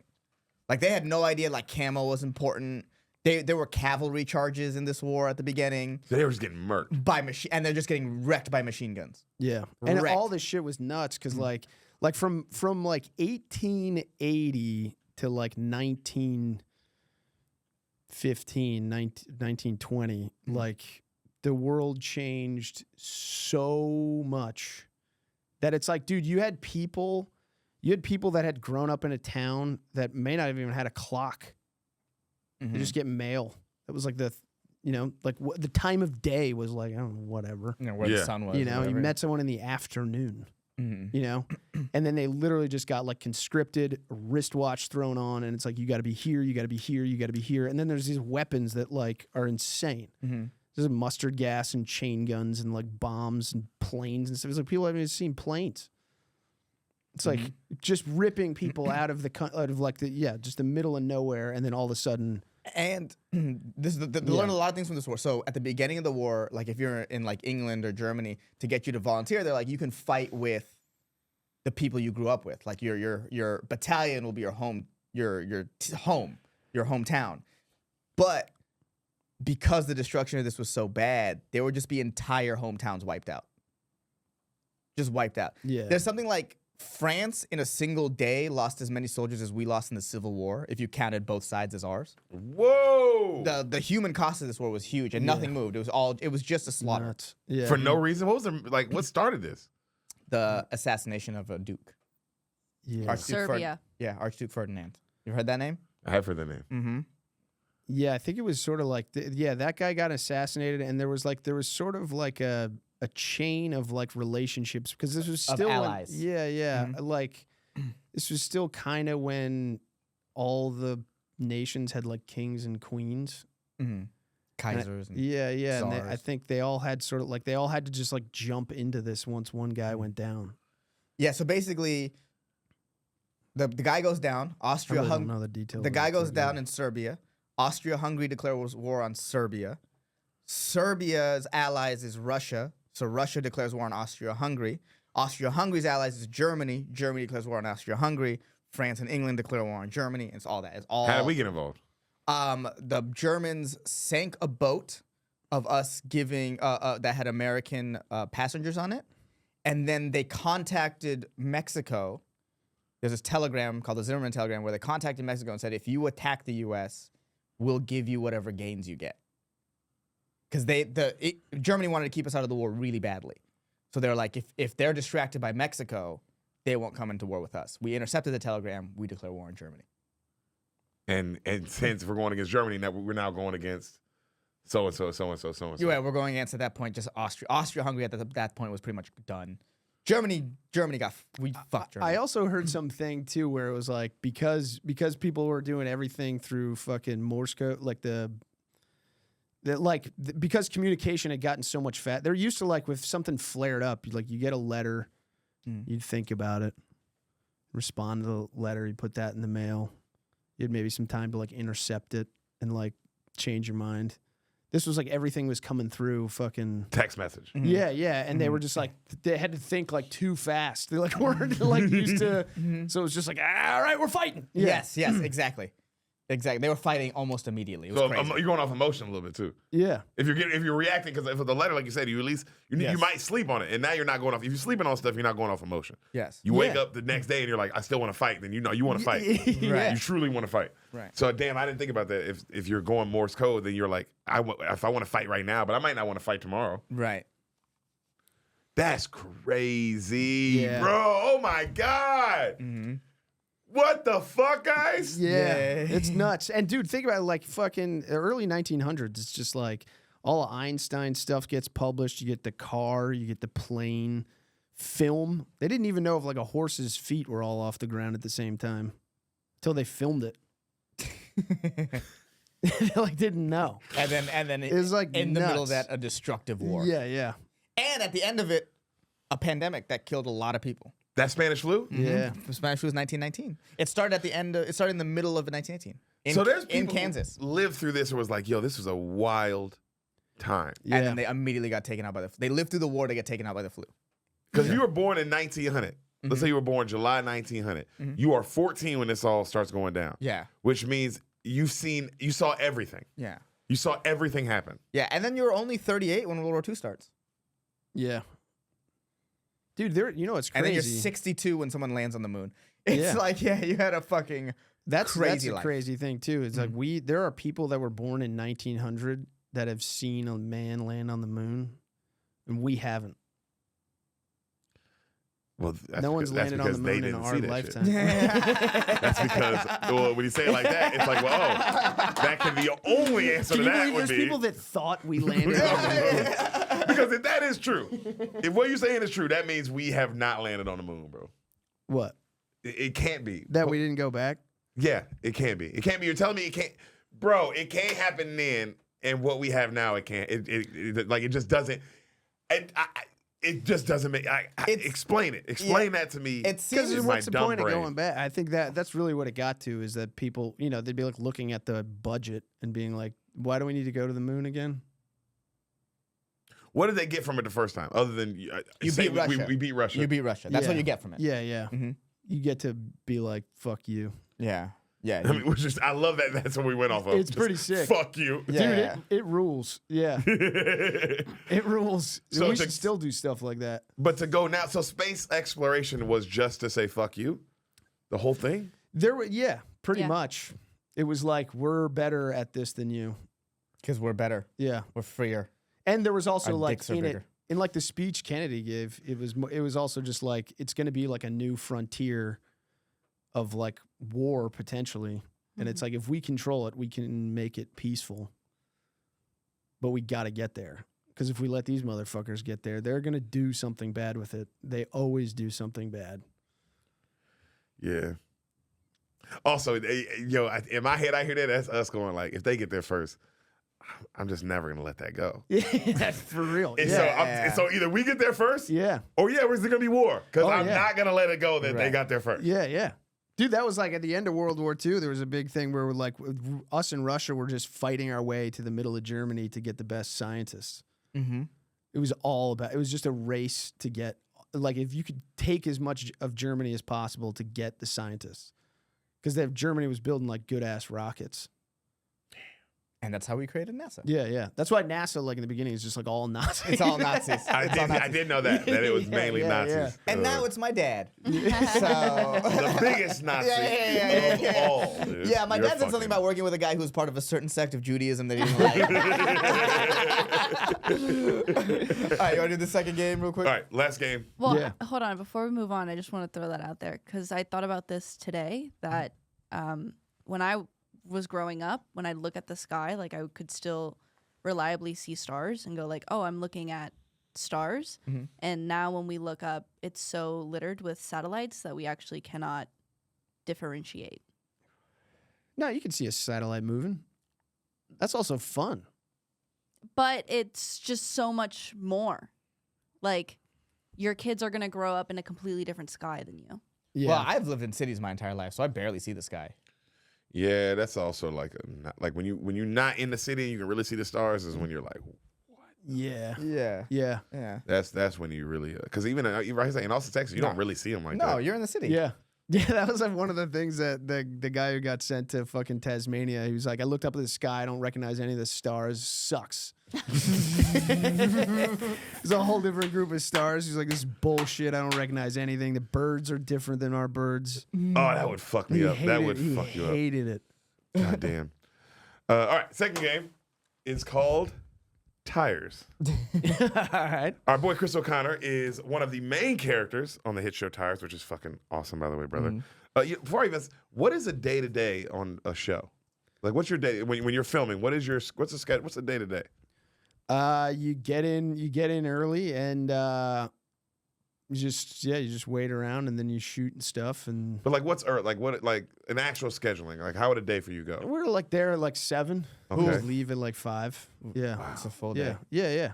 I mean, we were like, it was, there's a lot of like moving pieces to it. And like, even though we had, we have Netflix behind it now, it's like, you're still sort of like gunning everything. And like, there's a lot of like improvisation and just like, it's like intentionally loose. Yeah. Because you just want to leave some room to be creative, and I think that's like kind of where like McKeever's like strength and skill set is, as far as like directing is like really just being able to be in the moment and on the fly. And so yeah, it's just like you get there early and you do your scenes, you wait around and do more scenes. Like you never know when you're going to be involved in something. Mm-hmm. You can always get pulled in, and everything's being shot in the shop. So it's like, if they move things around, you might be in something that You had no idea you were right. Okay. Wow. Yeah, that's dope. Like, so on a day you said 7 to like 5. How much shooting do you think you'd be doing in an act? Like, so 7 to 5. No, it's a lot of waiting on a set, but like an hour, like of actual, like, all right, I'm actually working right now. Probably like 4 hours. Wow. Okay. Yeah. That's a fair amount. Yeah. And then what are you doing in a trailer when you're chilling? What are you doing? I was like, I was trying to be like productive. I was trying to like do some reading, doing some writing. I was like, look over some of the scripts. Other time, it's just like figuring out what you're gonna do with a scene. You know what I mean? Yeah, that's what I was. Yeah. It's one of those things where you spend all this time like coming up with a plan, and it usually doesn't like survive first contact. Whatever you're doing, you know what I mean? Yeah. So yeah, there's just a lot of that. I like that. Well, I'm excited for season 2. Yeah. Yeah, I can't wait. I think it's gonna be great. I can't Yeah. wait for Tires to compete with The Bear for best comedy. That dude, comedy, The that Bear. funny ass fucking show. Yeah, that show that everyone agrees is a comedy for some reason. God willing. Damn. How do you memorize lines? What's your like tactic? I don't. Luckily for us, the like fidelity to the lines is not like necessarily like critical, as long as you get like The point across. the mood right. So it's kind of like, I don't know, when you're like memorizing a joke in your head is just kind of like you just remember the beats of where you're going, right? And eventually so you the can words change like them. fill in. The words are filling in pretty much. So it's kind of like the same thing. Where it's like I don't know. I never had like a hard time remembering lines. Oh, that's dope. Yeah. Yeah, because you hear people just say that. That's why I was curious. We also got lucky that I was like, I wasn't ever doing like huge monologues or anything like that. You know what I mean? I never had like a big speech to give. That's not your character at all either. Now that I'm thinking about it. Yeah. So So you're kind of also just going off, oh, this person said this to me, so I'm also reacting how a human would react. exactly. Yeah. That's fire, dude. Yeah. Damn, that's awesome. Yeah, It's Tires very season fun. I mean, it's so fucking fun. It's also like it is an interesting break from like the life that we normally live. Like it had like structure to it. 2. Yeah. You know what I mean? You're doing like the most fun version of a 9 to 5 you could possibly do, and it fucking rules. That's awesome. Yeah. That's hell yeah. God Hell damn, yeah. that's Yeah, you're making it sound fucking awesome. It's so it's great. Craft services was nice. Yeah. A lot of yeah, dude. PBJs. Yeah. Yeah, It was like, it dude. wasn't like we were eating lobster. Yeah. But, I'll take a it was, solid it was PBJ. great. Yeah. Yeah, it was just fun. It's just like, the whole thing's like surreal. Yeah. It's really, I can't believe it's happening. I'm excited for it. Yeah. Season 2. Yeah, JJ it's Watt. gonna, yeah. No, he's not in it, but he was in the commercial. That trailer. Yeah, He's yeah, gonna, yeah, I'm yeah, assuming whatever yeah. that episode is. Yeah. Yeah, it looked fucking awesome. Yeah. All right. Tires the game. We have a game for you. We're just going to ask you some questions because your character on the show is a mechanic. Yeah, this is doing bad at this is gonna suck. So funny. I'd rather be bad at the islands. This is gonna be brutal. First question, Val. How do you change your tire? This is where do I start? Like Your car. you pull over. Okay. Mm-hmm. You got to loosen the bolts on the tire. Mm-hmm. Then you raise it up, take them off, take the tire off, put the new tire on, put the bolts on, lower it, tighten them. Yeah. Yeah. Find a safe location. Yeah. He's Hazard right. lights. No, he's naming this. Yeah, Getting yeah. parking brake. He's naming Loosen the lug nuts. Flat tire on the ground. Postures in the jack onto the vehicle. Raise the car. Move the lug nuts. So you loosen before you raise. Yeah. I did not know that. Yes, but he did say that. You Yeah, no, don't. he did. Yeah, you don't I mean, if you had like a gun, you wouldn't necessarily need to do that. Mm-hmm. But if you got like the hand crank, the tire will just move when you're trying to get the nuts up. Yeah, it Oh, will. yeah, It will. that makes sense. God, All right, well done. next question. Next question. Check engine light comes on. What's the first thing you check? The engine. What was I it? don't know. I'd check engine light comes oil. Let's see. What did it say? First thing you should do is check if your gas cap is to insurance tightened. Yeah, I learned that the hard way. My check engine light came on, so I took it in, and they're like, "Oh, you didn't know that when the gas cap is not tightened, that check engine light comes on." I didn't know that. This maybe feels like an old question. No, that's still today. If the Right. check engine light comes on, you got to check the gas cap. That I Well, the did not new know. car will just be like your gas cap's off. No, right? no, because They're also like sensitive now. so what happens is I read it up on it. The gas cap being off messes with the pressure in the system, so the system thinks something's wrong with your engine.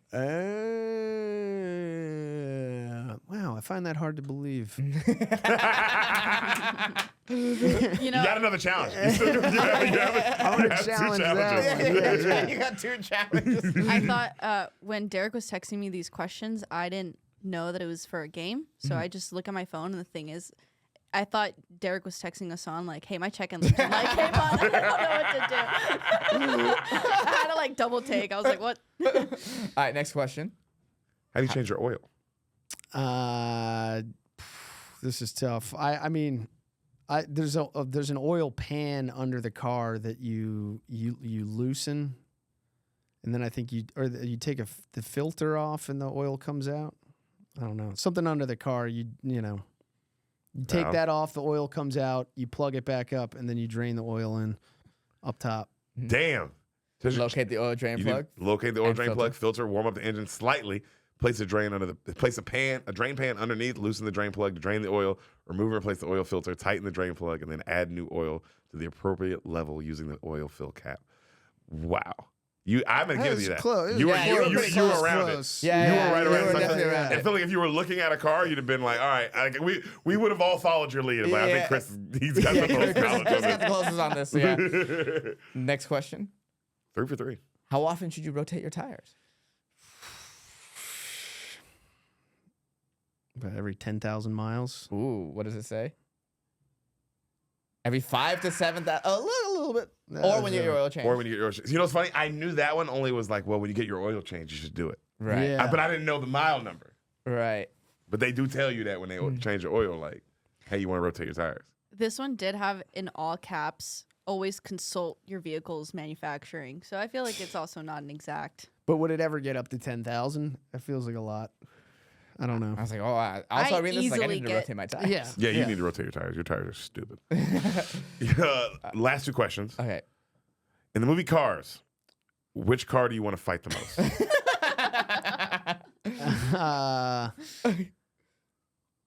I don't know cars that well. Ooh. I didn't like the main character very much. Lightning McQueen. Lightning McQueen. I understand that. In the first one, he's kind of a douche. Yeah, I'd kick his ass. I mean, you're not gonna fight the truck guy with the buck teeth. He's fucking great. He's all Mater's cool. Yeah, he's cool as fuck. You're not gonna fuck with him. Yeah. And he's also probably the biggest threat. The big boy. Yeah. Yeah, he's been through some scraps. yeah, Yeah. he has. But Lightning McQueen could definitely get I don't his know. ass What are beat. the other cars in the movie? You got the old man. The old man, yeah. The Italian car. The Italian car. Oh, the, yeah. the actual bad guy. You got there's some women. there's women Yeah. involved. Can you beat the shit out of a woman if they're a car? is that a loophole? I would also probably pick in that movie. I would also pick Lightning McQueen. He needs to get his ass beat. Yeah. And then there's a French car who does all the painting. It's like a Yes. little itty bitty Fiat.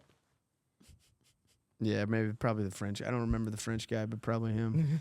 Wait. I would also Isn't fight. the yeah, Fiat like- Italian?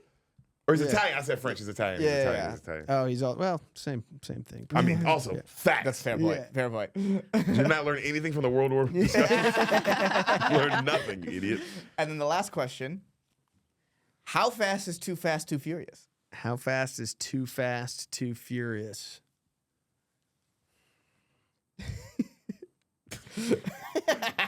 It makes you ponder. Yeah, it When he does. said it to me, I was like, damn.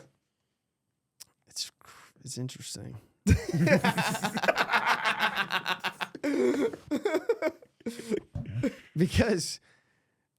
because furious and fast are two different things, That's a good point. right? It's not just about speed, it's about how furious the speed is. And almost the driving. You're almost insinuating that the driving is furious. Yes, Right. so you could be going too fast but not furious enough. That's a good point. And you could be driving furious and just not fast enough. 20 miles an hour. Slowly furious. Yeah. So the question remains, how Where's the- fast? How fast is- Too yeah. fast, too furious. Yeah, so Yeah, that yeah. implies there's an equilibrium point where you meet in the middle. Yeah. What's the land speed record? It's probably somewhere around 400 or 500 miles an hour, shit's gonna get too furious, man. It doesn't matter how fast you're going. Yeah, you start breaking apart. I like that. The land speed record. I'd say 465 miles an hour. Oh wow, I like that answer. That's a great answer. That is a great answer. What is the land speed record? Yeah, can you look that up? What the land speed record is? It's gonna be stupid fast. It's gonna be like 600 miles an hour. No, I think honestly, Too Fast, Too Furious, probably like for me, like 115, 120. 736. 63. Oh, yeah, 63. Jesus Christ. He broke the sound barrier on land. Bro, in 1997, this motherfucker's sitting on this record, bro. Oh yeah, 30 years almost for this record. That's pretty good. Yeah, that's not. I mean, no one's gonna attempt it again. What the? not if they're listening to this pod. You gotta Did beat things that. get too furious? Is the question. Yeah, he was going fast. He was going fast, but I don't know how furious he Because got. at that point, he's probably very happy. Yeah, you ever see those boats, those like speed boats that flip? The ones they race that are supposed to be like super fucking fast, and they'll like vaporize. Yeah. Once they hit the water going like 300 miles an hour, Damn, that's crazy. Disappear. Bro. That's crazy. 763 miles an hour. So I imagine because if you're furious in traffic, but you go fast and you're not furious, so that would be somewhere in between, like 45 miles per hour on the freeway. It's probably too fast, but also too furious. Yeah. It's like this is like not traffic enough, but I'm angry. Yeah. And I'm going 45 when I should be going 35, and it's kind of dangerous. I'm too fast and I'm too furious. Yeah, you're right. Being in standstill traffic is just furious, but being in traffic where you should be going 80 and you're going like 40. Yeah. So it's not you're going for you're moving, but yeah, that would probably be right absolute of fast speed and anger. Yeah, there's you're meeting in the middle. There's like a fast and furious equation that someone could represent. Yeah. I'll fuck around and find out. Kind of Like crap. there's it's 0 miles an hour. The fury is high. As you accelerate, the fury drops, and then comes back. I was hoping. What do we got represented here? Oh, it's just a Rotten Tomatoes score. Rotten Tomatoes scores are Fast and the Furious. Wow, they really. Yo, you know what's crazy? I always like the second one. Too Fast and Furious is good. It's like still grounded in reality. It's still a reality. Yeah, it's just about street racing. I see. Get that reality shit out of here. I'm all about the Fast and the Furious where they're jumping from buildings and going into space. That's what it's supposed to be. Did they go to space? Yeah, they go to space. Ludacris Ludacris himself. He shot into space in a car. How did they get up there? The car. Being a little fast and furious. Yeah. The car fucking goes really fast. Just hit like a ramp. Yeah, what? I mean, he must have been going, what, like 5,000 miles? Like, how fast does the spaceship go? I want to look up how did Ludacris go to space? I mean, Okay. a Pontiac Fiero with Roman Pierce. Yo. NASA scientists help the movie's director figure out how to make it work. Hey, you don't have to do that. That is crazy. That's Rocket crazy. Yeah, rocket engines. So they were trying to destroy a satellite. Yeah, and the only way they could do it was with a car. No other way to get it done. That's what I mean. This is what Fast and the Furious is supposed to be. That Fuck this is grounded in reality shit. Fucking That insane. Fast One was talking about. So they just shoot up into space and they clip the satellite and then I think come back down. I think they like work on the satellite too when they're in space as well. No, they don't walk. They spacewalk? No, I don't think they walk. I think there's like stuff in their car that like the Connect, hack into Wi-Fi? it. Yeah, they hack, and the only way that they can get it is by car. I don't know what you They guys gotta are having trouble understanding about recharge the this. NOS in the space station. Wait, in the NOS. Oh my God, they have to dock, reload the NOS up. Wait, how did they land? That I don't know. It's been a dude. I watched this in a COVID-infused Dream drug state. It'd be so funny if they just cut away from that. Yeah. They just get to space and then they cut and they're back They're on back land. and talking to their family. But the idea you're talking to NASA to make it realistic is so insane. Yeah. Yeah, it's like, hey, no one watching Fast 9 is gonna be like, well, the way they got into space was unrealistic. That was in the budget, too. Yeah. It was That's in the just- budget in the production meeting one day. Like, hey, all right, we're going to talk to NASA people today. exactly it's space propaganda. I'm with Val, bro. None of this shit's real. You don't believe in space? I'm more interested in the ocean. What's going on in the ocean? Exactly.